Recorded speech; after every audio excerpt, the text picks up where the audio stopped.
Hello అన్న, మీ పేరు? నా పేరు ఎంఎస్ గౌడ్, ఓకే, ఎక్కడ ఉంటారన్నా? కుక్కడపల్లి. కూకట్పల్లి. ఓకే.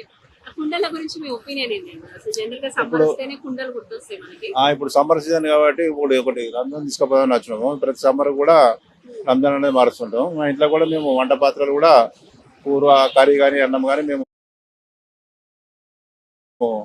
పాత్రల్లో చేసుకుంటాం. ఇప్పుడు ఓకే, ఒక 1-2 ఇయర్స్ కనుక అది దానివల్ల కూడా మనకు ఆరోగ్యంగా ఉంటుంది, బాగుంటుంది. ఓకే. వాటర్ కూడా మేము ఇలాంటి చిన్న చిన్నవి వాడతాము. జగ్గులు, ఓకే. గల్లగూరి కూడా చిన్నపిల్లలకు మేము కొనిస్తుంటాము. అది నిండిన తర్వాత మళ్ళీ పక్కన పెట్టేసి ఇయర్లీ కూడా చేస్తాం. ఓకే. పిల్లలు సేవింగ్స్ ఉన్నారా అన్న మీకు? 2 పాపలు. సేవింగ్స్ ఇస్తూ ఉంటారా మీ ఆ, పిల్లలకి? ఇస్తారు. ఓకే. అవి గల్లగూరినే దాచిపెట్టుకుంటారు వాళ్ళు, మ్మ్. చిల్లర పైసలు వేస్తే కొనుక్కోకుండా. ఓకే.